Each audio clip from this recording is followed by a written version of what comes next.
Friends, ये story का तीसरा भाग है।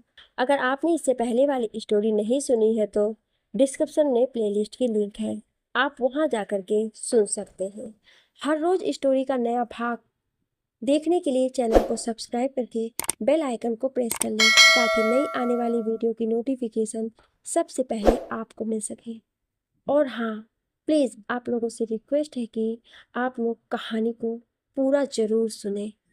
राज सर, आप सोच रहे हैं ना कि मुझे आपसे इतना प्यार कैसे हुआ? तो सुनो, आप मुझे पसंद तो पहले दिन से ही थे। आप जब भी मिलते थे हमेशा आपके चेहरे पर एक मुस्कुराहट रहती थी जो हमें आपकी तरफ आकर्षित करती थी। इन 2 सालों में मैंने आपको कभी भी सीरियस नहीं देखा, हमेशा मुस्कुराहट। और मैं ही नहीं, स्कूल की हर कोई लड़की आपको पसंद करती थी, पर वो कभी भी आपको कह नहीं पाई क्योंकि आपके लंबे लंबे लेक्चर, सॉरी सॉरी, लेकिन 2 घटना ऐसी हुई इन 2 सालों में जिन्होंने आपकी तस्वीर मेरे दिल और दिमाग पर बना कर रख दी। उन 2 घटनाओं ने मेरा हृदय इतना परिवर्तित कर दिया कि मैं आप में अपना भविष्य देखने लगी थी। हर लड़की का सपना होता है कि उसकी जिंदगी में एक राजकुमार आएगा जिसके सपने वो बचपन से देखने लग जाती है। और मैंने जब जवानी में अपना पहला कदम रखा तो मेरे उन सपनों की राजकुमार की तस्वीर मैंने आँख में देखी। मैं आपको सच में विश्वास दिलाती हूँ सर कि आप वो पहले इंसान हो जिसे मैं पसंद करती हूँ। ऐसा नहीं है कि मेरी कभी इच्छा नहीं हुई। उम्र के इस पड़ाव में सबके साथ ही होता है। मुझे भी किसी का साथ चाहिए था, पर मैंने खुद पर संयम रखा है। पहली घटना तो उस दिन की है जब 26 जनवरी को अपने विद्यालय में गणतंत्रता दिवस के उपलक्ष्य में एक बहुत बड़ा प्रोग्राम रखा गया था। उस दिन तो आप कमाल के लग रहे थे सर। उस प्रोग्राम में एंकरिंग आप ही कर रहे थे। मैंने देखा था कि आप सुबह 9 बजे के करीब विद्यालय पहुंच गए थे। उस दिन हम सब जल्दी आए थे। उस दिन प्रोग्राम बहुत लंबा था। आपने सुबह से लेकर शाम को 5 बजे तक प्रोग्राम में एंकरिंग की। इस दौरान आपने पानी के अलावा कुछ नहीं किया था। पूरे दिन खड़े रहने से थकान थी, वो अलग। जब शाम को सब बच्चे अपने घर जा रहे थे तो मैं भी अपना सामान लेकर निकलने वाली थी। उस दौरान कुछ लोग टेंट का सामान वापस लेकर जा रहे थे। उन्हीं टेंट के सामान में से एक पोल जिसकी तरफ मेरा बिल्कुल ध्यान नहीं था, वो गिरने वाला था। उसी दौरान वहां आप पहुंच गए और आपने पोल को पकड़ लिया। उस दिन अगर वो पोल अगर मेरे ऊपर गिर जाता तो शायद गंभीर चोट लग जाती, लेकिन मुझे बचाने के चक्कर में आपके हाथ में चोट लग गई। जब मैंने आपके हाथ में टपकता खून देखा तो पता नहीं मुझे क्या हुआ कि मैं चक्कर खाकर वहीं गिर गई। आप मुझे पास के हॉस्पिटल में लेकर गए जहाँ डॉक्टर ने कहा कि ज़्यादा गंभीर बात नहीं है, बस ब्लड प्रेशर की वजह से सब है। मेरे मम्मी पापा भी पहुंच गए थे। जब तक वो नहीं आए थे आप वहीं रुके रहे, और जब 2-3 घंटे बाद वहां से जा रहे थे तब तक भी आपने कुछ नहीं खाया था। उस दिन आपने आकर मुझसे पूछा भी था कि तुम ठीक तो हो ना। उस दौरान मैं मन में सोच रही थी कि मेरा हाल तुम्हें क्या बताऊं राजबाबू। शरीर का मामला तो डॉक्टर साहब ठीक कर देंगे, पर जो दिल का मामला है उसका क्या करें। मुझे इस बात की बहुत फिक्र हो रही थी कि आपने सुबह से कुछ नहीं खाया। मेरा मन तो कर रहा था कि आपको बोल दो कि आप खाना खा लो, लेकिन क्या करूं, मेरा डर वहां भी मेरे आड़े आ गया और मैं अपने दिल की बात आपको नहीं कह सकी। उस घटना को भुलाने में मुझे बहुत वक्त लगा, हालांकि पूरी तरह मैं आज भी नहीं भूल पाई। फिर दूसरी घटना आती है।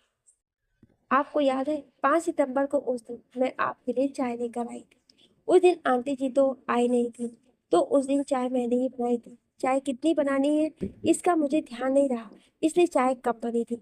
बाकी टीचर से तो हमें डर लगता था, लेकिन जिस कप में चाय कम थी वो मैंने आपको दिया, और आप ठहरे चाय के सबसे बड़े फैन।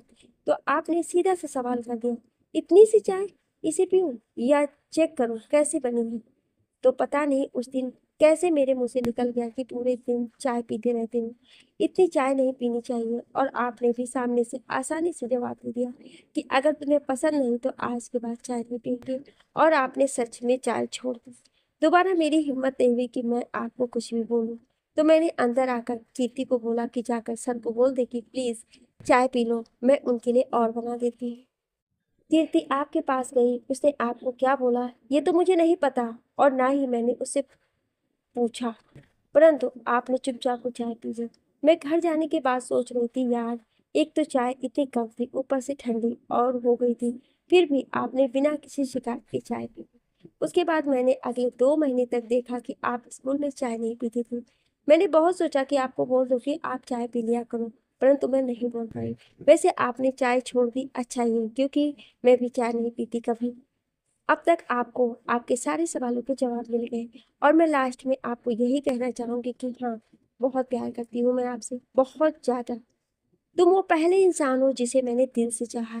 मैं आपको ये नहीं कहती कि आप मेरी ज़िंदगी में आओ, क्योंकि आपको मुझसे भी बेहतर इंसान मिलेगा, क्योंकि आपको तो कोई भी प्यार करेगा, आप वो ही इतने ज़्यादा प्यारे। बस इन 2 सालों में मैंने अगर आपके दिल में थोड़ी-सी भी जगह बनाई है तो प्लीज़ वो जगह मेरी है और इसे मेरे ही रहने देना। मुझे कभी भुला मत देना। जब कभी भी मिलूँ ज़िंदगी के किसी भी मोड़ पर अपनी मुलाकात हो तो नज़रें मत चुराना, क्योंकि ये ज़रूरी तो नहीं जो चाहे जिसे चाहे वो हमें मिले। मुझे कोई फ़र्क नहीं पड़ता कि मेरी आपसे शादी हो रही है या नहीं हो रही है, पर मुझे इस बात से ज़रूर फ़र्क पड़ता है कि आप मुझे पसंद करते हो या नहीं। और हाँ, प्लीज़ मेरे सामने ना और लड़कियों से आज के बाद हँस के बात मत करना। ये बात मैं आपको इसलिए बता रही हूँ क्योंकि मुझे बहुत जलन होती है। मैंने ये डायरी इसलिए लिखी ताकि मैं आपको बता सकूँ कि मैंने जो भी किया क्यों किया, पर लास्ट में मैं आपसे सिर्फ इतना कहूँगी कि प्लीज़ इसे पढ़ने के बाद लौटा ज़रूर देना, क्योंकि इसमें वो है जो मैं दोबारा नहीं कमा पाऊँगी। Okay, I love you so much. Once again I love you so much. Diary पढ़ने के बाद राज की आंखों में आंसू आ गए। वो सोचने लगा कि यार, मैं तो ये सोचता था कि ये लड़की मुझसे नफरत करती है। मैं भी कितना पागल हूँ, ये तो मुझसे बहुत प्यार करती है। राज मन में सोच रहा था कि तुम्हारी मासूमियत पर मैं 100 बार कुर्बान। मैं खुद हैरान हूँ कि मैं इतनी चाय पीने वाला इंसान, और मुझे उस दिन के बाद कभी इच्छा नहीं हुई चाय पीने की। घर वालों ने भी बहुत बार पूछा कि यार, जनाब ने चाय कैसे छोड़ दी। तभी राजदेव को फोन करता है कि यार, शाम को मेरे घर आना, कोई जरूरी बात करनी है। शाम को जब देव राज के घर आता है तो राज देव को सारी बात बताता है और पूछता है कि अब तुम ही बताओ यार, मैं क्या करूं। देव, देखो राज, मैं तो तुम्हें सिर्फ ये कहना चाहता हूँ कि जितना मैं प्रिया को जानता हूँ वो बहुत अच्छी लड़की है। अगर वो तुमसे इतना प्यार करती है तो ये तेरा भाग, और अगर तू उससे शादी करता है तो उसका सौभाग्य है। राज, तेरी सारी बातें ही सच है, पर मैं उससे शादी नहीं कर सकता। देव, पर क्यों? तुझे भी तो ऐसी ही लड़की चाहिए थी ना। तू हमेशा कहता था ना कि एक गरीब परिवार की ऐसी लड़की से शादी करूंगा जो बहुत ज्यादा मेहनती हो, सुंदर हो। अब दिक्कत क्या है? राज, हाँ यार, प्रिया बिल्कुल वैसी लड़की जैसा मैं चाहता था, परंतु देव, पर राज ये तो बता कि तू शादी क्यों नहीं कर सकता। इसके पीछे का क्या कारण है? राज, कारण कुछ भी नहीं है, बस मैं शादी नहीं कर सकता यार। देव, देख राज, जहाँ तक मैं तुझे जानता हूँ ऐसा बिल्कुल नहीं हो सकता, लेकिन फिर भी मैं अपनी बात की सत्यता जानने के लिए तुझसे एक सवाल कर रहा हूँ। भगवान न करे इस बात का तुझे बुरा लगे, पर प्लीज, मैं कोई भी बात अपने मन में नहीं रखना चाहता। राज, पूछ। तू मेरे बचपन का दोस्त और मैं तेरी किसी भी बात का बुरा नहीं मानूंगा। देव, अब तुम्हारी जॉब लग गई है, कहीं तुम भी तो किसी बड़े घर की अमीरजादी के सपने तो नहीं देखने लग गए, क्योंकि अब तो तुम्हारे पास बहुत सारे ऑफर्स हैं। राज, तू मुझे गलत समझ रहा है देव, ऐसा कुछ नहीं है। मेरी भी दिल की इच्छा है कि मैं प्रिया जैसी लड़की से शादी करूं, लेकिन बहुत प्रॉब्लम है यार। तू दिल से मत सोच, दिमाग से सोच। देव, देव, देख राज, तूने आज तक दिमाग से सोचा है, और दिल के जब रिश्ते बनते हैं ना, तो हमें दिल से ही सोचना चाहिए। दिल के रिश्तों में दिमाग नहीं चलता। राज, पर यार, मैं एक टीचर हूँ, तुझे भी पता है इस गांव में मेरे दादाजी की कितनी इज्जत है, और प्रिया मेरे ही स्कूल में मेरे ही पास पढ़ी हुई है। क्या लोग एक्सेप्ट करेंगे इस रिश्ते को? लोग कितने इल्जाम लगाएंगे मेरे पर? कभी सोचा है तूने क्या क्या बातें करेंगे लोग? और किसके विश्वास पर स्कूल भेजते हैं माँ बाप अपने बच्चों? लोग क्या कहेंगे कि अगर बाढ़ ही खेत को खा जाएगी तो उम्मीद किससे करेंगे सुरक्षा की? देव, देख राज, तेरी बातें ठीक है, पर तू गलत नहीं है। तू ये मत सोच, कुछ टाइप के लोग होते हैं, उनको तो बातें करनी है, वो तो करेंगे, परंतु बहुत सारे लोग तेरे फैसले का स्वागत भी करेंगे। लोग समझेंगे कि तूने एक गरीब परिवार की लड़की से बिना दहेज की शादी की है। ये बहुत बड़ी बात है राज, और फिर तू शादी तो 1 साल बाद करेगा। राज, ये दुनिया है देव, यहाँ आपकी लाख अच्छाइयों पर एक बुराई भारी पड़ सकती है, समझा? देव, इसमें गलत क्या है राज? तू अपनी एक जान पहचान की लड़की से शादी ही तो कर रहा है। कभी सोचा उसके माँ पापा कितने खुश होंगे जब तू उसका रिश्ता लेकर उसके घर जाएगा? तुम्हारे ना कुछ जाति की प्रॉब्लम, ना एज डिफरेंस का प्रॉब्लम है। दिक्कत कहाँ आ रही है राज? दिक्कत है इतने दिन में जो विश्वास बनाया है, मैं उसे खोना नहीं चाहता। मैं अपने समाज के लोगों का दिल नहीं दुखाना चाहता। उनकी नजर में अपनी इमेज गलत नहीं बनाना चाहता। देव, किस समाज की फिक्र कर रहा है तू भाई? वो समाज जो पैसे वालों को तो अपने बराबर बिठाता है और गरीब को पीछे। राज, तू भी बच्चा है। तू अभी नहीं जानता है कि दुनिया वालों की जबान कैंची से भी तेज चलती है। देव, पर राज, प्रिया तुझसे प्यार करती है। इन सब में प्रिया की क्या गलती है? प्रिया के परिवार में सिर्फ एक ही कमी है कि उनके पास पैसे नहीं है।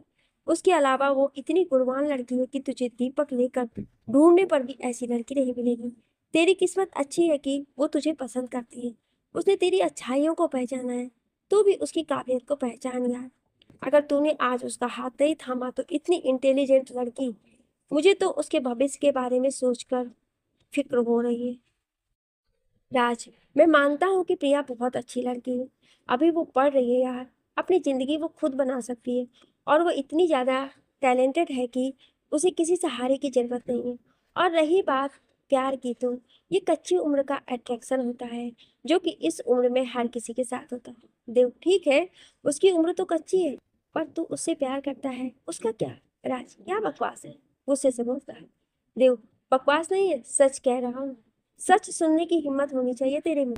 क्यों उस दिन तूने अपनी जान की परवाह किए बिना उस पोल को पकड़ा था? क्यों प्रिया जिस दिन स्कूल नहीं आती थी तेरा मन नहीं लगता था? क्यों तुझे इस बात की फिक्र होती थी कि प्रिया तेरे साथ नहीं बोलती? क्यों उस दिन तूने एक हफ्ते के लिए सिविल सिर्फ इसलिए आगे करवा दिया क्योंकि तू जानता था कि उन 3 दिनों में प्रिया नहीं आ रही? क्यों तूने प्रिया के एक बार कहने पर चाय छोड़ दी? उस दिन जब सब बच्चे तुझे गेट तक छोड़ने आए तो तेरी नजरें सिर्फ प्रिया को ढूंढ रही थी। क्यों राज? तू क्या सोचता है मैंने इतने दिन तक कुछ नोटिस नहीं किया? तुझे बचपन से जानता हूँ मैं। प्रिया तेरे लायक लड़की है राज, और मेरा ये सपना आज से नहीं है। मैं तुम दोनों को एक होते देखना चाहता हूँ। तू क्या सोचता है कि प्रिया का तेरे ग्रुप में आना सिर्फ इत्तेफाक था? राज, अपनी आंखों की नमी छुपाते हैं, पर देव, कहीं अच्छा करने के चक्कर में कुछ गलत ना हो जाए। देव, तू चिंता मत कर। तेरे हर फैसले में मैं तेरे साथ हूँ। और तू लोगों को छोड़कर वही कर जो तेरे लिए सही है। एक ना एक दिन तो लोगों को ये मानना ही पड़ेगा ना कि तू सही है, और फिर तेरा परिवार, तेरे दोस्त तेरे साथ है। राज चाहते हुए भी अपने आंसुओं को रोक नहीं पाता है। देव राज को गले से लगा लेता है। राज, ठीक है देव, जब तक प्रिया के एग्जाम नहीं हो जाते तब तक तू उसे कुछ मत बताना, और लास्ट एग्जाम वाले दिन तू उसे मेरे नंबर दे देना और उसे समझा देना कि ये बात अभी किसी को पता ना चले। वक्त आने पर मैं उसके घर वालों से खुद बात करूंगा।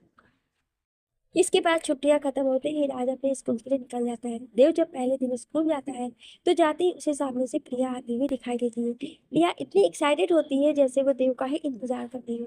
देव बिना प्रिया के सवाल सा इंतजार किए उसे बता देता है कि मैंने वो डायरी राज को दे दी थी। अब उसने उस डायरी को पढ़ा या नहीं पढ़ा मुझे नहीं पता, क्योंकि उसने मुझे कुछ भी नहीं कहा है। पर हाँ, जब वो यहाँ से जा रहा था तब वो बहुत खुश था। वैसे मुझे भी बता दो उसमें ऐसा क्या लिखा था? देव की बातें सुनकर प्रिया शर्मा जाती है और वहां से चली जाती है। आज देव नोटिस करता है कि प्रिया खिली खिली हुई है। उसकी मुस्कान उसकी सुंदरता को और बढ़ा रही है। देव प्रिया और राज के भविष्य के बारे में सोचकर खुश हो जाता है कि दोनों की जोड़ी क्या मस्त लगेगी। इधर राज को गए 2-3 दिन हुए थे कि ऑफिस में पहुंचता है तो सामने एक लड़की को बैठा देखकर चौंक जाता है। गांव से आने के बाद जब सुबह सुबह राज स्कूल पहुंचता है तो जैसे ही वो स्कूल में एंट्री करता है तो वो देखता है कि ऑफिस में एक लड़की बैठी है। राज उस तरफ ध्यान नहीं देता है। वो जाकर उपस्थित रजिस्टर में अपने हस्ताक्षर कर रहा होता है। तभी उसकी नजर उस लड़की के चेहरे की तरफ जाती है। वो लड़की बड़े ध्यान से राज को देख रही है और साथ में मुस्कुरा भी रही होती है। राज कुछ बोलता उससे पहले वो लड़की बोल पड़ेगी, राज तुम यहाँ? राज, हाँ दिव्या, मेरी प्रथम नियुक्ति इसी विद्यालय में है। जी हाँ, वही दिव्या जो कॉलेज टाइम में राज का प्यार थी। पर तुम यहाँ कैसे? दिव्या, मेरा भी चयन प्रतीक्षा सूची में हो गया है और मेरी भी प्रथम नियुक्ति इसी विद्यालय में हुई है। मुझे तो यहाँ के माहौल, नई जगह को लेकर बहुत फिक्र हो रही थी, पर अब तो तुम मिल गए हो तो चिंता की कोई बात नहीं है। राज, बिल्कुल दिव्या, जितना मुझसे हो सकेगा मैं सहयोग करूंगा। चयन के लिए तुम्हें बहुत बहुत बधाई। मैं तुम्हारे उज्जवल भविष्य की शुभकामना करता हूँ। आज तुम्हारा पहला दिन है, उसके लिए तुम्हें good luck. Divya, thank you Raj. Raj, welcome Divya. इतना कहकर राज वहां से चला जाता है। दिव्या राज को जाते हुए बड़े ध्यान से देखती है। आज इतने सालों बाद राज दिव्या को देखकर बड़ा खुश होता है। भले ही दिव्या ने राज को मना कर दिया था, पर राज के दिल में दिव्या के लिए मोहब्बत आज भी, कहीं ना कहीं पहला प्यार हमेशा जिंदा रहता है। पर अब तो राज किसी और का है। धीरे धीरे पूरा दिन बीत जाता है। छुट्टी के बाद राज अपनी बाइक से निकल रहा होता है, तभी पीछे से दिव्या आवाज लगाती है, रुको राज। दिव्या, सॉरी राज, मैंने तुम्हें पीछे से आवाज लगाई। मुझे तुमसे एक जरूरी बात करनी है। मैं यहाँ आ तो गई, पर मेरे रहने की कोई व्यवस्था नहीं हुई है। क्या मैं तुम्हारे साथ रुक सकती हूँ, सिर्फ आज रात के लिए? राज, ये गांव है, तुम्हारा शहर नहीं। यहाँ बिना जान पहचान की कोई भी लड़की किसी लड़के के साथ नहीं रुक सकती। दिव्या, क्यों नहीं रुक सकती? अपने लिव इन रिलेशनशिप में भी तो रह सकते हैं। इसके लिए तो कानून भी इजाजत देता है। राज ठहाका लगाते हुए हंसता है। दिव्या, ये गांव है, यहाँ ऐसा कोई कानून नहीं चलता। तभी तो यहाँ संस्कार और संस्कृति बची हुई है। बाकी हाँ, मेरे मकान मालिक बहुत अच्छे इंसान हैं। तुम अपना सामान लेकर आ जाओ। मैं उनसे बात करके आज रात उनके घर तुम्हारी रुकने की व्यवस्था करवा देता हूँ। Divya, thank you Raj. Raj, thank you की कोई बात नहीं है, दोस्त होने के नाते इतना फर्ज बनता है। दिव्या अपना बैग लेकर उसके साथ उसके बाइक पर बैठ जाती है। रूम पर पहुंचकर राज दिव्या को अपने मकान मालिक से मिलाता है। मकान मालिक बहुत अच्छे इंसान होते हैं। वो दिव्या के रहने की व्यवस्था अपने घर पर ही कर देते हैं। अब नीचे के फ्लोर पर दिव्या रहती है और ऊपर राज। दिव्या स्कूल राज के साथ ही जाती है और उसी के साथ वापस आती है। धीरे धीरे दोनों के बीच गहरी दोस्ती हो जाती है। दिव्या राज से कॉलेज टाइम वाली उस घटना के लिए माफी मांगती है। राज भी दिव्या को माफ कर देता है। दोनों के बीच हंसी मजाक चलता रहता है और इन्हीं नजदीकी की वजह से दिव्या को लगने लगता है कि राज आज भी तुझसे बहुत प्यार करता है, क्योंकि राज दिव्या की बहुत ज्यादा केयर करता है। एक दिन राज और दिव्या कॉलेज से आ रहे होते हैं। रास्ते में बारिश शुरू हो जाती है। हालांकि राज के रूम से स्कूल की दूरी 15 मिनट की है, परंतु फिर भी ज्यादा बारिश होने के कारण वो एक पेड़ के नीचे रुकते हैं। एक तो बारिश का मौसम, ऊपर से राज का मासूम चेहरा। राज के जिस्म की मर्दाना खुशबू ने दिव्या के दिल के अरमान जगा दिए। दिव्या कम से जवान और खूबसूरत लड़की, और राज एक बहुत ही खूबसूरत और समझदार लड़का। बारिश धीरे होने के बाद दोनों वापस बाइक से चलते हैं। जैसे ही दोनों बाइक पर बैठे, दिव्या राज से चिपक कर बैठ जाती है। ठंडे मौसम में राज को भी दिव्या के शरीर की गर्मी का एहसास होता है। आखिर राज भी तो एक जवान लड़का ठहरा। उसकी भी समझदारी जवाब देने लगी। दिव्या हर वो प्रयास करती है जिससे राज के दिल की घंटियां भी बजने लग जाएं। राज दिव्या से पूछता है, दिव्या, तुम्हारी तबीयत तो ठीक है ना? दिव्या, हाँ बिल्कुल ठीक है। राज बाइक की स्पीड कम कर लेता है। जो 10 मिनट का रास्ता बचा था, वो भी 15 मिनट में पूरा होता है। रूम पर जाने के बाद दिव्या अपने कमरे में चली जाती है और राज अपने कमरे में। राज कमरे पर पहुंचते ही अपने कपड़े चेंज करके कंबल में सो जाता है, क्योंकि बाहर ठंडी हवा चल रही होती है। परंतु दिव्या को आज चैन नहीं था। दिव्या भी चेंज करती है और लोअर टी शर्ट पहनकर अपने बिस्तर में घुस जाती है। पर आज उसके दिमाग में तो कुछ और ही चल रहा होता है। आज बारिश का मौसम होने की वजह से खाना जल्दी बना लेते हैं सारे, क्योंकि गांव में लाइट की बहुत समस्या होती है। 8:30 बजे के करीब सारे फ्री हो जाते हैं और सो जाते हैं। पर आज दिव्या की आंखों में नींद कोसों दूर थी। रात को 9 बजे के करीब वो राज के कमरे पर पहुंचती है और बाहर से दरवाजा नॉक करती है। अंदर से आवाज आती है, कौन? मैं हूँ दिव्या। राज, दरवाजा खोलो। राज दरवाजा खोलती हुई, दिव्या तुम? और इतनी रात को सब ठीक तो है ना? दिव्या राज को पीछे करते हुए दरवाजा बंद करती है। कहती है, सब कुछ ठीक है राज, पर मुझे तुमसे कुछ बात करनी है। राज, हाँ वो तो ठीक है, पर बात अपने सुबह भी तो कर सकते हैं। इतनी रात को किसी ने तुम्हें आते हुए देख लिया होता तो? दिव्या, देख लिया होता? देखा तो नहीं ना, और मैं पूरी सावधानी से आई। राज, जल्दी बताओ क्या बात है। आज राज को बहुत फिक्र हो रही थी, क्योंकि उसने बहुत ही अच्छी इमेज बनाई थी। दिव्या राज का कॉलर पकड़कर अपने नजदीक लाती है। मेरी आंखों में देखकर बोलो राज, कि क्या तुम मुझसे आज भी उतना ही प्यार करते हो? राज, देखो दिव्या, ये बात सही है कि मैं तुझसे प्यार करता था, पर वो मेरा प्यार नहीं था, सिर्फ अट्रैक्शन था। ये बात तुमने मुझे समझाई थी और मैं समझ गया था, पर अब तो मैं सिर्फ तुम्हारा अच्छा दोस्त हूँ। दिव्या, राज वो मेरा बचपना था, जो मैंने तुम जैसे इंसान को मना कर दिया। मैं दीपक लेकर ढूंढूंगी तो भी मुझे तुम्हारे जैसा इंसान नहीं मिलेगा। लेकिन उस टाइम मैंने मना इसलिए किया क्योंकि तुम बहुत इंटेलिजेंट इंसान हो। मैं चाहती थी कि तुम लाइफ में कामयाब हो और अपने परिवार का सहारा बनो। मैं नहीं चाहती थी कि तुम मेरे प्यार के चक्कर में पड़ो। राज, नहीं दिव्या, मुझे प्यार के चक्कर में नहीं पड़ना। दिव्या, परंतु राज, तुम मेरे प्यार को इतनी आसानी से कैसे ठुकरा सकते हो? मोहब्बत करती हूँ तुमसे, और तुम्हारे लिए तो मैं तुम्हारे पीछे पीछे यहाँ आई हूँ। ये बात बिल्कुल सच है कि एक लड़की खूबसूरती और आंसुओं से कुछ भी करवा सकती है। दिव्या राज को धकेलकर बिस्तर पर गिरा देती और खुद पास में लेटकर उसके बालों में उंगलियां घुमाते हुए अपने होठों को राज के होठों के पास ले जाती है और धीरे से कहती है, राज, मैं तुमसे बहुत प्यार करती हूँ। अगर तुम्हें विश्वास नहीं होता तो मैं आज अपना सब कुछ तुम्हें सौंप देती हूँ। उसके बाद भी तुम्हें आज़ादी होगी। तुम्हारा दिल करे तो मुझे अपना लेना, नहीं तो चली जाऊंगी तुमसे बहुत दूर। दिव्या ने राज की शर्ट के बटन खोलने शुरू किए। इतने में लाइट चली जाती है और दोनों एक दूसरे में खोने लगते हैं। राज तो जैसे खुद को हल्का महसूस करने लगता है। उसे आज दुनिया का सबसे खूबसूरत एहसास हो रहा होता है। होठ से होठ मिल चुके थे, जिस्मों का मिलना बाकी था। इतने में राज के मोबाइल की रिंग बजती है। राज का दिल करता है कि वो फोन को काट दे, परंतु जब नंबर देखता है तो एक झटके में खड़ा हो जाता है, क्योंकि ये वही नंबर था जिस दिन राज का सिलेक्शन हुआ था। उस दिन ये फोन आया था जिसने सिर्फ इतना कहा था कि कांग्रेचुलेसन सर, लेकिन राज के थैंक यू कहने से पहले ही फोन कट हो गया था। राज खड़ा होकर रूम से बाहर गया और फोन को रिसीव किया। राज, हेलो। सी, हेलो सर, कैसे हो? राज, कौन?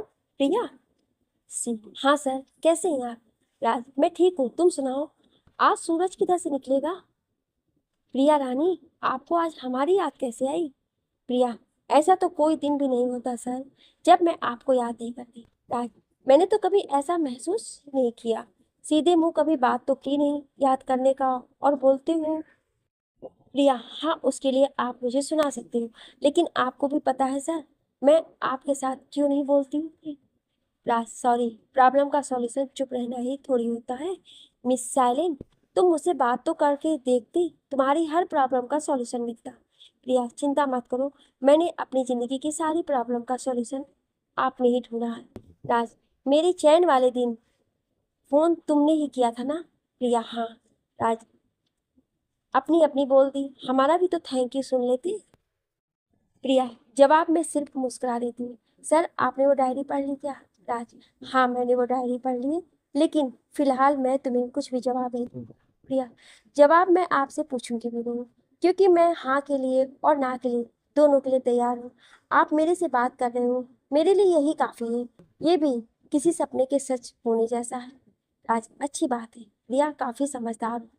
प्रिया, वक्त और हालात सब कुछ सिखा देते हैं, और इंसान को अपनी औकात कभी नहीं भूलनी चाहिए। मेरे पास वक्त नहीं है सर, बड़ी मुश्किल से पापा के फोन से कॉल की है।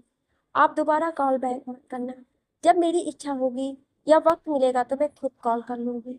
समय पर खाना खा लेना और अपना ध्यान रखना। Bye, take care. Raj, bye Priya, good night. Priya, good night sir. और इसी के साथ फोन कट हो जाता है। राज प्रिया से बात करते समय भूल जाता है कि दिव्या भी उसका इंतजार कर रही है।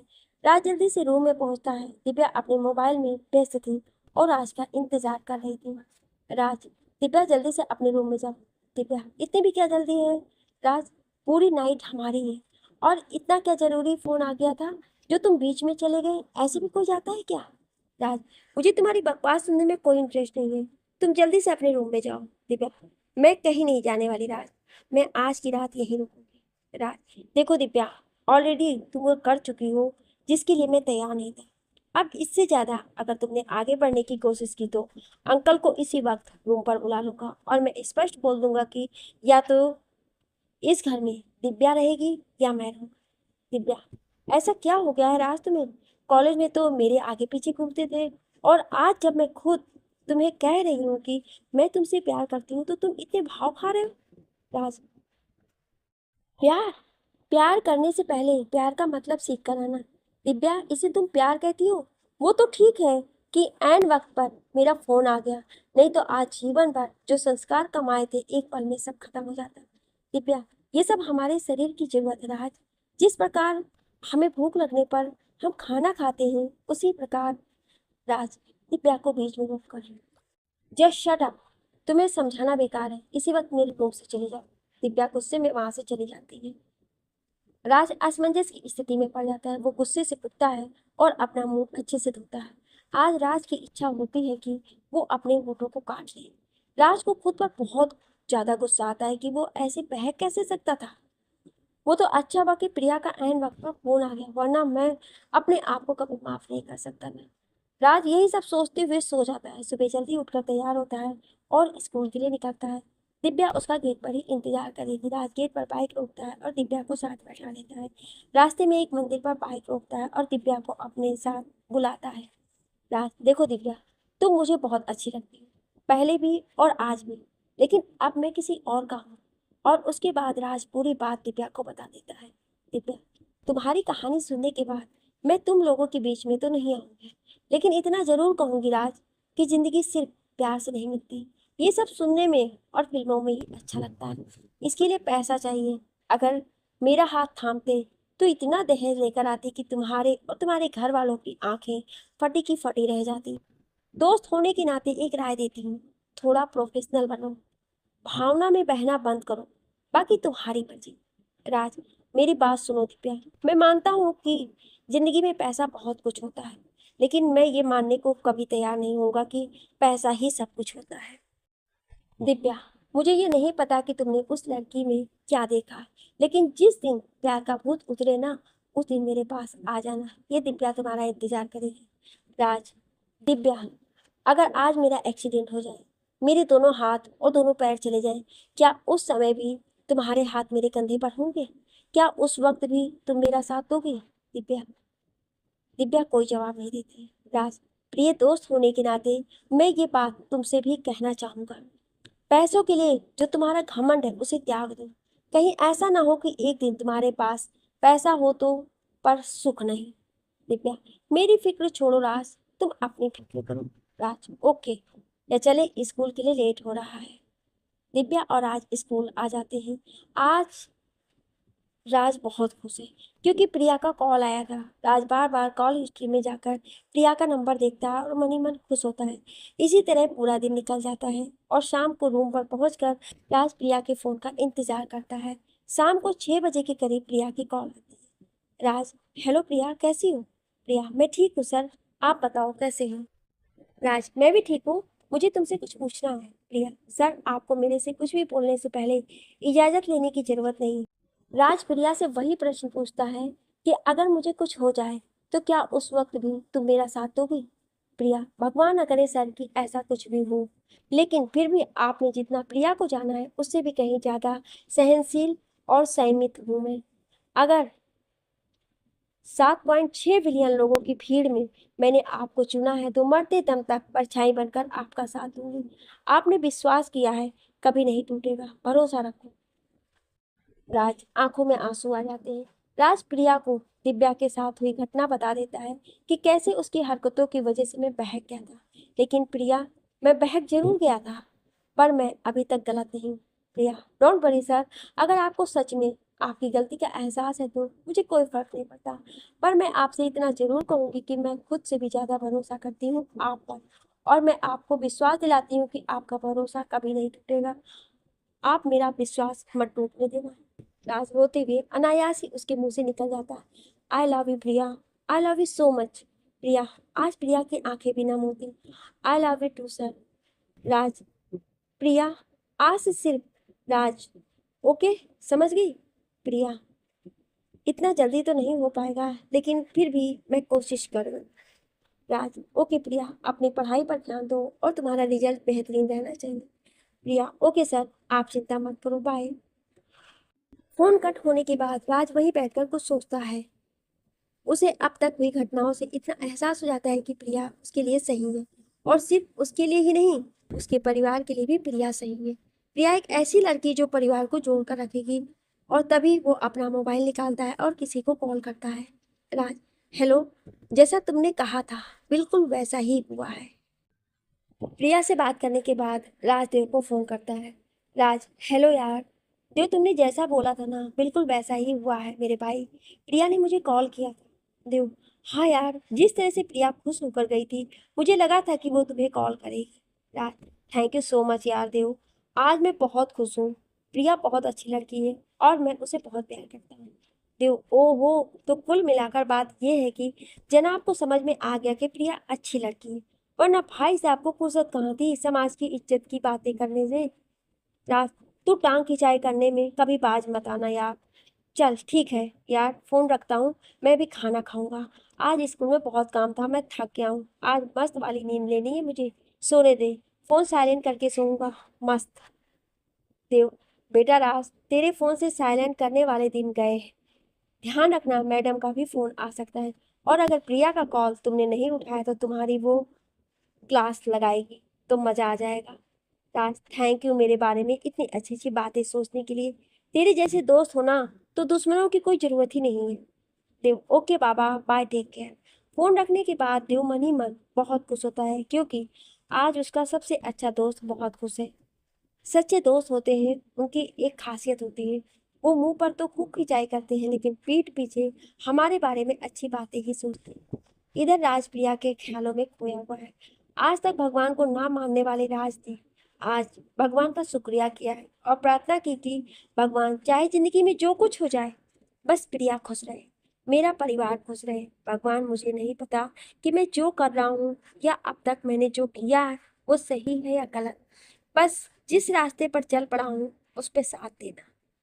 इधर प्रिया ने अपनी मेहनत को दोगुना कर दिया, क्योंकि उसे हर हाल में खुद को साबित करना था। हालांकि उसे राज पर बहुत भरोसा था कि राज हर परिस्थिति में उसका साथ देगा। उसे ये भी भरोसा था कि वो मेरे घर वालों को मना लेगा, अपने घर वालों को मना लेगा। पर उसे इस बात की भी चिंता थी कि समाज व परिवार के लोग राज पर दबाव बनाएंगे कि उसका इससे भी बेहतर रिश्ता करवा सकते हैं। इसलिए उसे 12th की परीक्षा को अच्छे नंबरों के साथ पास करना होगा। राज ने प्रिया को फोन पर बात करने से मना कर दिया, क्योंकि राज नहीं चाहता था कि किसी को पता चले। राज ने एग्जाम होने तक प्रिया को फोन पर बात करने से मना कर दिया। इसके लिए राज ने प्रिया के मोबाइल पर फ्री टेक्स्ट मैसेज का रिचार्ज करवा दिया। अब प्रिया का शेड्यूल रहता कि वो रात को 12 बजे तक पढ़ती है, उसके बाद राज को गुड नाइट का मैसेज करती है। उधर से राज का रिप्लाई आता, very good night my sweetheart. Priya ने बेचारी ने रात से पहले कभी किसी को मैसेज किए नहीं थे, तो उसे नहीं पता था कि मैसेज कैसे टाइप करते हैं। बाकी वर्ड तो मोबाइल के कीबोर्ड पर लिखे होते थे, परंतु स्पेस कैसे देना है ये प्रिया को नहीं पता था। अब प्रिया ने पहले दिन राज को मैसेज किए तो वो कुछ इस प्रकार थे। प्रिया, हेलो सर, कैसे हो? राज, मैं ठीक हूँ, तुम कैसी हो? प्रिया, मैं भी ठीक हूँ, क्या कर रहे हो? राज, खाना खा रहा हूँ। प्रिया, मैं हेल्प करूँ क्या? राज, नो थैंक्स, तुम स्टडी करो। Priya, okay bye, I love you Raj. Raj, I love you too Priya. आज एक तो प्रिया के मैसेज देखकर राज की हंसी नहीं रुक रही थी। प्रिया की यही सादगी तो राज को पसंद थी। दूसरा, राज इस बात से भी खुश था कि आज उसे प्रिया ने सर की जगह राज बोला। जैसा कि मैंने आपको शुरू में बताया कि राज बहुत ही सुलझा हुआ लड़का था, तो उसे इस बात की भी बहुत फिक्र थी कि उसे अपनी स्टूडेंट से शादी करने का निश्चय किया। दूसरी बात ये भी जानता था कि ऐसी बातें ज्यादा समय तक छुपी नहीं रह सकती।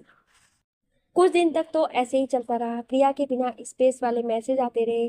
राज ने भी प्रिया को नहीं बताया कि स्पेस कैसे देती है, क्योंकि उसे ऐसे मैसेज भी बहुत अच्छे लगते थे। एक दिन राज ने देखा कि प्रिया ने जो मैसेज किया है उसमें उसने बराबर स्पेस दिया।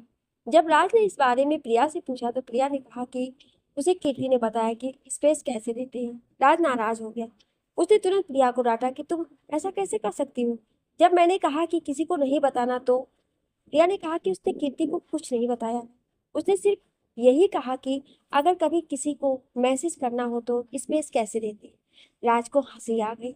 इधर सत्र पूरा होने के बाद राज ने देव को जोधपुर बुला लिया तैयारी के लिए, क्योंकि आगे वैकेंसी आने वाली थी। राज ने देव को बोला कि वो पैसे फाइनेंस कर देगा, तू पढ़ाई कर ले। देव ने स्कूल छोड़ दिया और जोधपुर में कमरा लेकर पढ़ाई करने लगा। राज श्री जोधपुर से 35 किलोमीटर दूर रहता था। वो कभी कभी देव के पास आ जाता था। समय ऐसे ही निकलने लगा। प्रिया के एग्जाम भी हो गए। प्रिया का जब रिजल्ट आया तो उसने पूरे डिस्ट्रिक्ट में टॉप किया था। अखबार के फ्रंट पेज पर प्रिया की फोटो आई थी। आज राज की खुशी का कोई ठिकाना नहीं था। हालांकि प्रिया और राज की कभी कभी बात भी हो जाती, पर ज्यादातर मैसेज पर ही बात करती थी। प्रिया को स्कॉलरशिप मिल गई और वो पीएमटी की तैयारी के लिए शहर चली गई। अब प्रिया ने अपनी मेहनत को और बढ़ा दिया, क्योंकि घर पर तो उसे काम में भी हाथ बटाना होता था। यहाँ पर हॉस्टल में पढ़ाई के अलावा कोई भी काम नहीं था। हॉस्टल में प्रिया की बुआ की लड़की भी उसके साथ रहती थी। ऐसे में प्रिया से मिलना संभव नहीं था और राज प्रिया से मिलने गया भी नहीं। राज और प्रिया दोनों इतने समझदार थे कि अभी तक किसी को भी कानों कान खबर नहीं थी। दोनों एक दूसरे से प्यार करते हैं। राज कभी गांव जाता तो प्रिया से बात हो जाती। प्रिया राज को बता देती कि आज वो इस टाइम मंदिर जाएंगे। राज भी उसी टाइम मंदिर पर जाता। दोनों एक दूसरे को देखकर खुश हो जाते। 5 सितंबर को प्रिया का जन्मदिन था और 4 सितंबर को प्रिया के परिवार में शादी थी। प्रिया शादी के सिलसिले में जोधपुर आने वाली थी। राज प्रिया को जन्मदिन का गिफ्ट देना चाहता था, क्योंकि राज को आज भी याद था कि जब वो तैयारी करने गया था तब प्रिया ने किन हालातों में राज की हेल्प की थी। वो छुट्टे पैसे आज भी राज को बहुत याद आते थे। राज ने जब इस बारे में प्रिया से बात की तो प्रिया ने कहा कि राज, ये संभव नहीं है। मेरे परिवार के सारे लोग तुम्हें जानते हैं और तुम्हें पता है मैं बाहर नहीं निकल सकती, तो गिफ्ट कैसे दोगे। राज एक गाना गुनगुनाने लगा, छुप छुप के मिलने से मिलने का मजा तो आता है। राज का ये रोमांटिक रूप देखकर प्रिया राज को मना नहीं कर पाई। दोनों प्लानिंग बनाते हैं कि शाम को 7:30 बजे पैलेस के सामने तुम आ जाना ना। मैं ब्लैक ड्रेस में आऊंगी। तुम अपना जो भी गिफ्ट है वो मुझे पकड़ा देना। बैठो। दोनों प्रेमी मिलकर आपस में प्लानिंग कर रहे थे। राज मार्केट पहुंच जाता है। वहां से गिफ्ट पैक करवा कर देव के कमरे में पहुंचता है। देव को सारी बात बताता है। देव मन ही मन खुश होता है कि यार क्या बात है, सीधा साधा राज प्यार में इतनी बड़ी रिस्क उठाने को तैयार हुआ है। देव ठहरा राज का जिगरी दोस्त, वो भी तैयार हो गया। दोनों पहुंच गए। 7:30 बजे राज मुंह पर रुमाल बांधकर पैलेस के आगे से बाइक लेकर 4 चक्कर लगाया, लेकिन प्रिया उसे कहीं नहीं दिखाई दी। मोबाइल उसके पास था नहीं, कॉल करे तो कैसे करे। पैलेस के पास में ही राज के एक दोस्त का रेस्टोरेंट था, क्योंकि राज जब भी गांव से आता तो सुबह बस से उतरकर वहीं चाय नाश्ता करता था। राज अपने दोस्त के पास पहुंचा और उसे कहा कि यार इस तरह से बात है। तो उसने कहा कोई बात नहीं, अपना रेस्टोरेंट है, बैठो रेस्टोरेंट में। राज और देव 11:30 बजे तक बैठे रहे, परंतु प्रिया का कोई कॉल नहीं आया। आखिर दोनों रूम पर चले गए। रूम पर जाकर देव तो सो गया, पर राज को कहीं ना कहीं था कि प्रिया फोन करेगी। रात को 12 बजे के करीब प्रिया का फोन आया, वो भी नए नंबर से। पर उधर से कोई आवाज नहीं आ रही थी, सिर्फ डीजे चलने की और कुछ लड़कियों की आपस में बात करने की आवाज आ रही थी। राज समझ गया कि प्रिया का फोन है और वो दोबारा जरूर फोन करेगी। उसने देव को उठाया और सारी बात बताई। देव ने दोबारा से अपने कपड़े पहने। राज ने तो चेंज किए ही नहीं थे। दोनों पहुंच गए रेस्टोरेंट में। दोबारा प्रिया का फोन आया। 1:30 बजे रात। राज तुरंत बाइक लेकर पहुंचा। प्रिया पहले से बाहर आई। कुछ लोग बड़े ध्यान से देख रहे थे दोनों को, लेकिन राज ने बड़े प्यार से प्रिया को गले लगाया और गिफ्ट दिया। आज ब्लैक ड्रेस में प्रिया किसी परी से कम नहीं लग रही थी। प्रिया, क्या है राज इसमें। राज, तुम खुद ही खोल कर देख लेना। ध्यान रहे जब तुम इसे खोलो तो तुम्हारे पास कोई ना हो, इसलिए तो इतना छोटा है। प्रिया, राज, ये तुम्हारे लिए छोटा हो सकता है, पर मेरे लिए दुनिया का सबसे कीमती तोहफा है। Raj, I love you Priya. Priya, I love you too Raj. इसके बाद प्रिया वापस चली गई। अब अगले दिन पूरे दिन प्रिया का कॉल नहीं आया। राज को बड़ी फिक्र होने लगी कि यार फोन क्यों नहीं आया। इधर राज को फिक्र होने लगी कि प्रिया का अभी तक फोन क्यों नहीं आया। दूसरी तरफ प्रिया ने जाकर गिफ्ट को अपने बैग में रख दिया, कपड़ों के नीचे। प्रिया का मन तो किया कि वो अभी इसी गिफ्ट को खोले और देख ले कि उसमें क्या है, पर वो इस समय इतना बड़ा जोखिम नहीं उठा सकती थी। आज वो बहुत खुश थी कि आज राज ने उसे गले लगाया था। आज का दिन वो कभी नहीं भूल सकती और उसने मन ही मन सोच लिया था कि आज ही के दिन वो अपनी लव एनिवर्सरी के रूप में मनाएगी, यानी कि 4 सितंबर को इनकी लव एनिवर्सरी और 5 सितंबर को प्रिया का बर्थडे। प्रिया राज के ख्यालों में खोकर सो गई, क्योंकि सुबह उठकर वापस गांव जाना था। अगले दिन उसने इसलिए फोन नहीं किया क्योंकि वो पूरे दिन अपने घर पर थी। घर पर इतने सदस्यों के बीच में टाइम नहीं निकाल पाई। दूसरी तरफ राज को बहुत दुख हुआ, क्योंकि वो प्रिया के जन्मदिन के दिन भी उससे बात नहीं कर पाया। और सबसे बड़ी विडंबना देखो कि वो उसे जन्मदिन विश नहीं कर पाया। फिर भी मन ही मन कहीं ना कहीं खुश भी था कि आखिर उसने प्रिया को फेस टू फेस अपने दिल की बात बोल दी। 6 सितंबर को प्रिया हॉस्टल पहुंची और जाते ही उसने सबसे पहले गिफ्ट को खोला तो उसने देखा कि गिफ्ट में बहुत ही खूबसूरत लॉकेट था। पर ये तो वही लॉकेट था जो उसने गणतंत्र दिवस वाले दिन चीफ गेस्ट के रूप में आई आरएएस अधिकारी सोनाली मीणा के गले में था। उस टाइम उसने कीर्ति से कहा था कि लॉकेट कितना सुंदर है ना, काश ऐसा लॉकेट मेरे पास होता। लॉकेट के साथ ही एक स्लिप भी थी जिस पर लिखा था, मेरी जिंदगी में आने के लिए तुम्हारा बहुत बहुत धन्यवाद, you are a part of my life, I love you so much. Gift देखकर प्रिया की आंखों में आंसू आ गए। उसने तुरंत राज को फोन मिलाया। राज के मोबाइल पर कालर ट्यून बजने लगी, मिले हो तुम हमको बड़े नसीबों से, चुराया है मैंने किस्मत की लकीरों से। राज, हेलो। प्रिया, हाय राज, कैसे हो? गला रूंधा हुआ है। राज, मैं ठीक हूँ। तुम रो रही हो प्रिया? प्रिया फपकती आवाज में, नहीं राज, ये तो खुशी के आंसू हैं। राज, आंसू चाहे कैसे भी हो, मैं तुम्हारी आंखों में आंसू नहीं देख सकती। प्रिया प्लीज, तुम रोया मत करो यार, हर बात पर। चलो ये बताओ, गिफ्ट को बोला तुमने? प्रिया, हाँ, और बहुत ज्यादा प्यारा गिफ्ट है। पर तुमने यही लॉकेट क्यों सिलेक्ट किया?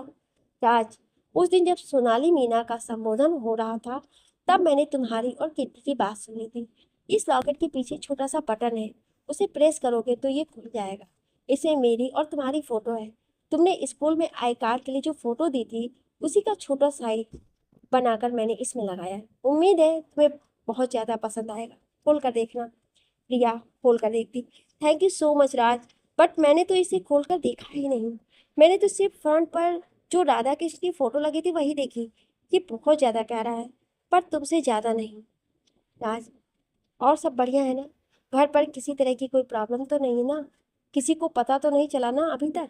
प्रिया, नहीं अभी तक तो नहीं, पर फिर भी तुम घर पर बात कर लो ना, मुझे बहुत डर लग रहा है। मैं किसी भी कीमत पर तुम्हें खोना नहीं चाहती। राज, मैं सही वक्त आने पर अपने आप बात कर लूंगा। प्रिया, तुम चिंता मत करो। वैसे मेरी बात ध्यान से सुनो, ऐसी बातें ज्यादा दिन तक छुपी नहीं रह सकती। अगर घर पर पता भी चल जाए तो तुम सही सही सब कुछ सच सच बता देना। और अगर तुम्हें लगे कि घर वाले ज्यादा डांट रहे हैं तो उन्हें बोल देना कि मेरे से बात कर ले।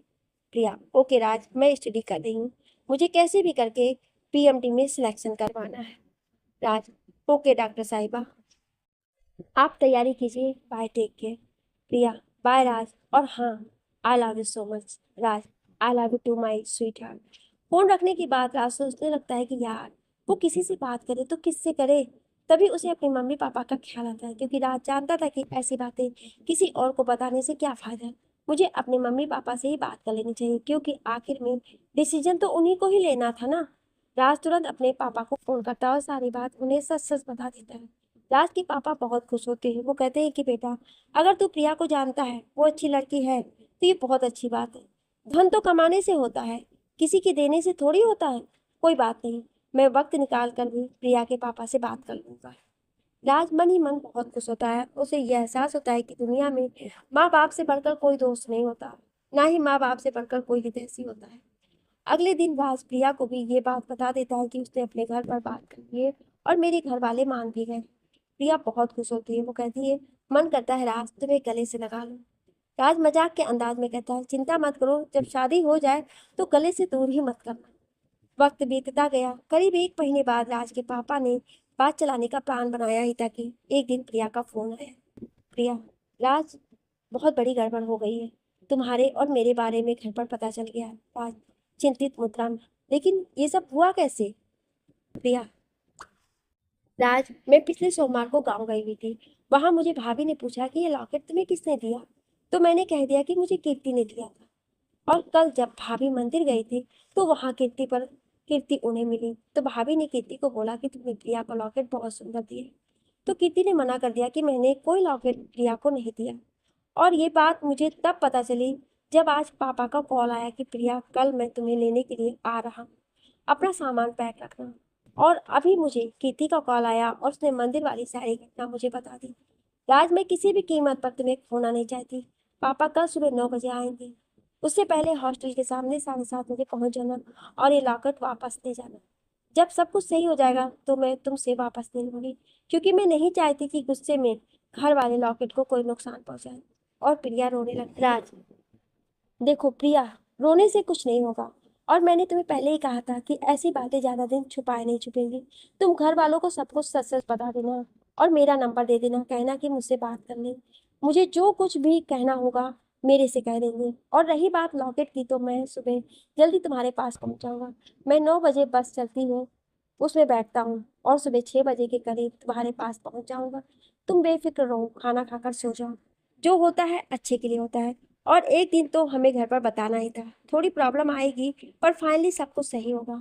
चिंता मत करना, तुम्हें भरोसा है ना भगवान पर? प्रिया, राज, मुझे भगवान से भी ज्यादा तुम्हारे ऊपर भरोसा है। प्लीज सब कुछ संभाल लेना, ईश्वर तुम्हें शक्ति दे। फोन कटने के बाद राज भी चिंता में डूब जाता है। सुबह जल्दी वो पहुंचता है हॉस्टल के सामने वाले पार्क में। प्रिया आती है और राज को लॉकेट देकर वापस जाने लगती है। प्रिया आंखों में आंसू लिए वापस मुड़ती है और राज को गले से लगा लेती है और जोर जोर से रोने लगती है। आसपास के जो लोग सुबह सुबह मॉर्निंग वॉक के लिए आए थे, वो भी ये नज़ारा देखकर भावुक हो जाते हैं। प्रिया वापस चली जाती है और एक बार भी पीछे मुड़कर नहीं देखती है। शाम को राज के पास प्रिया के पापा का फोन आता है। वो राज को बहुत खरी खरी सुनाते हैं कि यही संस्कार दिए तुम्हारे माँ बाप ने, किसी की इज्जत के साथ ऐसे खेल लेना। तुम्हारे घर में भी तो एक बहन है ना। भगवान ना करे कभी तुम्हें ये दिन देखना पड़े। अगर तुम मेरी जगह होते तो तुम्हें पता चलता एक बाप की भावनाओं के साथ खेलने से क्या होता है। आज के बाद मेरी बेटी की तरफ आंख उठाकर भी मत देखना, नहीं तो मुझे खुद नहीं पता कि मैं क्या कर बैठूंगा। राज अपनी बात समझाने की कोशिश करता है, लेकिन प्रिया के पापा राज की एक नहीं सुनते हैं और राज को आखिरी वार्निंग देकर फोन काट देते हैं। राज और प्रिया की बिल्कुल बातचीत बंद हो जाती है। राज को कहीं से भी पता नहीं चलता कि प्रिया कैसी है और क्या कर रही है। प्रिया की एक दोस्त से देव को सिर्फ इतना पता चलता है कि प्रिया की पढ़ाई बंद कर दी गई है और आजकल प्रिया को सिर्फ घर पर ही रखा जाता है। प्रिया जैसी होनहार लड़की की इस हालत का जिम्मेदार राज खुद को मानता है।